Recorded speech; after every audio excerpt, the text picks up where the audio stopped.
আসসালামু আলাইকুম এভরিওয়ান, আশা করি সবাই ভালো আছেন। ইমানে এবং স্বাস্থ্যে আলহামদুলিল্লাহ আমিও অনেক ভালো আছি। আমি আজকে বিরিয়ানি রান্না করব আর আপনাদের সাথে আমি বিরিয়ানির রেসিপিটি শেয়ারও করব।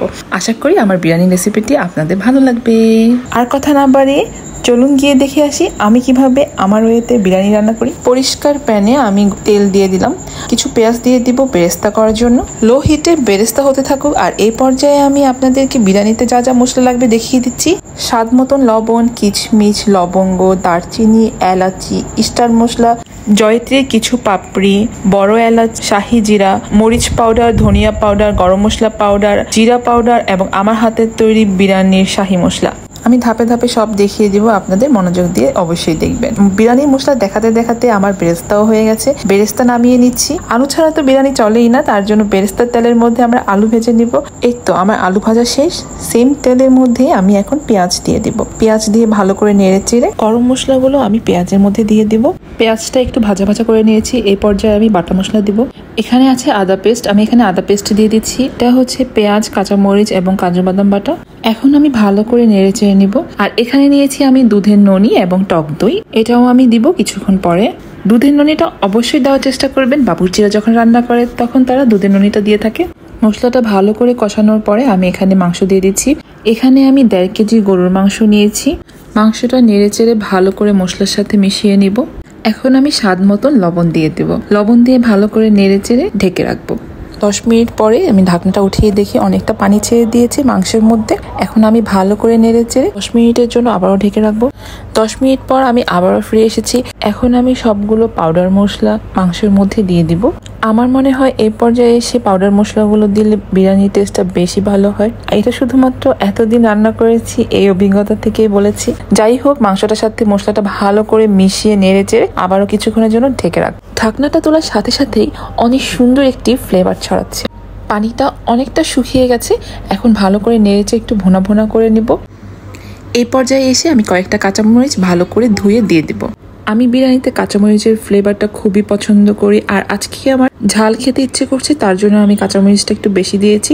আপনারা চাইলে একটু কম করে দিতে পারেন। এই পর্যায়ে এসে কয়েক ফোঁটা কেওড়া জল এবং গোলাপ জল দিয়ে দিব। ভালো করে নেড়ে চেড়ে আমি এখন ঢেকে দিব। মাংসটা সিদ্ধ হওয়ার জন্য অপেক্ষা করব। এখানে আমি টক দই ফেটিয়ে নিয়েছি। 2-3 টেবিল চামচের মতো ঘি দিয়ে দিব। ভালো করে মিশিয়ে আমি মাংসের উপরে দিয়ে দিব। এখন মাংসটা ভালো করে নেড়ে চেড়ে টক দইয়ের সাথে মিশিয়ে নিব। আমি এই পর্যায়ে সামান্য টমেটো সস দিয়ে দিব। ভালো করে নেড়ে চেড়ে নিব। টমেটো সস দিলে প্যানে লেগে যাওয়ার সম্ভাবনা থাকে, তো আমাদের এখানে খেয়াল রাখতে হবে কোনোভাবেই মাংসের তরকারিটা লেগে না যায়, তাহলে ব্যাড একটা ফ্লেভার আসবে, এটা বিরিয়ানিতে একদমই যায় না। টক দইটাকে ব্যালেন্স করার জন্য এখানে আমি চিনি দিয়ে দিব। আপনারা না চাইলে নাও দিতে পারেন, কিন্তু দিলে বিরিয়ানির টেস্টটা খুবই ভালো আসে। মাংসটা আবার আমি ঢেকে দিব। কিছুক্ষণ পর আবার আমি ঢাকনাটা খুলে মাংসটা ভালো করে নেড়ে চেড়ে নেব। বিরিয়ানির মাংসটা সবসময় একটু ভালো করে ভুনা ভুনা করতে হয়। বিরিয়ানির মাংসটা যত ভুনা হবে বিরিয়ানিটা খেতেও তত বেশি মজা লাগবে। এই পর্যায়ে এসে আমি বিরিয়ানিতে ভাজা সেই আলুগুলো আমি দিয়ে দিয়েছি। আলুগুলো দিয়ে ভালো করে নেড়ে চেড়ে নিব। আপনাদেরকে আমি যে প্রথম ননি দেখিয়েছিলাম, এই পর্যায়ে এসে আমি কিছু ননি এখানে দিয়ে দিব। দিয়ে ভালো করে নেড়ে চেড়ে নিব। আপনারা অবশ্যই দুধের শটটা দেওয়ার ট্রাই করবেন। এটা দিলে বিরিয়ানিটা খুবই মজা হয়। ঘিয়ের একটা অথেন্টিক ফ্লেভার নিয়ে আসে এবং ক্রিমি একটা টেক্সচার নিয়ে আসে, তার জন্য অবশ্যই আপনারা বিরিয়ানিতে এটা দিবেন। বাবুর্চিরা এই ননিটা ব্যবহার করে, তারা বাজার থেকে কিনে নিয়ে আসে। আপনারা চাইলে ঘরেও ননি তৈরি করতে পারেন। দুধের শটটা উঠিয়ে ফ্রিজে জমা করে রাখতে পারেন। যখন বিরিয়ানি রান্না করবেন ভালো করে ব্লেন্ড করে এটা দিতে পারেন বিরিয়ানিতে বা পোলাওতে। তো 1 কেজি চালের জন্য পরিমাণ মতন পানি দিয়ে দিয়েছি। পানিটা বলক আসা পর্যন্ত ওয়েট করব ঢাকনা দিয়ে। ঢাকনাটা খুলে দেখি পানিটা বলক এসে পড়েছে। এখন আমি ধোয়া পোলা চালটা দিয়ে দিব। পোলা চালটা দিয়ে ভালো করে নেড়ে চেড়ে দিব যাতে দলা না পেকে যায়। ঢেকে দিব, বলক আসা পর্যন্ত ওয়েট করব। এই তো আমার বিরিয়ানির চালটা বলক এসে পড়েছে। ঢাকনাটা খোলার সাথে সাথে সুন্দর একটি অ্যারোমা বের হচ্ছে। পানিটাও একদমই পারফেক্ট আছে। এখন আমি আবারও ঢেকে দিব। কিছুক্ষণ পর ঢাকনাটা খুলে নিয়েছি। এই তো আমার পানিটাও শুকিয়ে এসেছে। এখন আমি বিরিয়ানির আসল কাজটা করব, আর এই কাজটাই বাবুর্চিরা করে থাকে গায়ে হলুদ এবং বার্থডে পার্টিতে। তার জন্য ওইসব অনুষ্ঠানের বিরিয়ানিটা খেতে এত মজা হয়। 2 টেবিল চামচ পাউডার দুধ গরম পানিতে গুলিয়ে কিছু ননি রেখে দিয়েছিলাম, সেই ননিটুকু মিশিয়ে বিরিয়ানির উপরে দিয়ে দিব।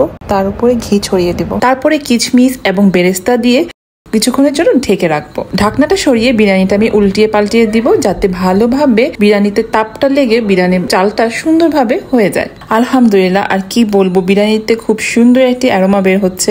আপনারা খেয়াল করে দেখবেন, বাবুর্চির হাতের বিরিয়ানি কিন্তু একদম খড়খড়ে ঝরঝরা হয় না। রাইস কিন্তু ঝরঝরে থাকে, কিন্তু জুসি এবং গ্রেভি থাকে। আমিও সেভাবেই আজকে রান্না করেছি, আর আমার রাইসটা দেখেই আপনারা বুঝতে পারছেন কতটা পারফেক্ট হয়েছে। আলহামদুলিল্লাহ। এখন আমি চুলার আঁচটা অফ করে কিছুক্ষণের জন্য ঢেকে রাখবো। এই তো এখন আমাদের খাওয়ার সময় হয়ে গেছে। বিরিয়ানিটি সার্ভ করে নিব বলে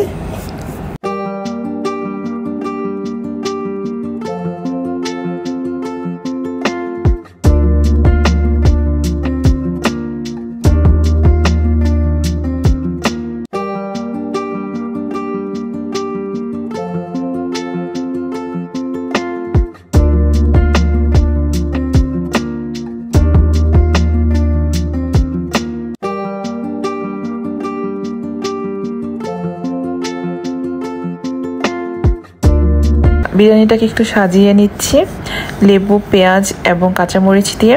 বিরিয়ানির উপরে আমি কিছু পেঁয়াজ বেরেস্তা ছড়িয়ে দিব। এই তো বিরিয়ানিটির ফাইনাল লুক।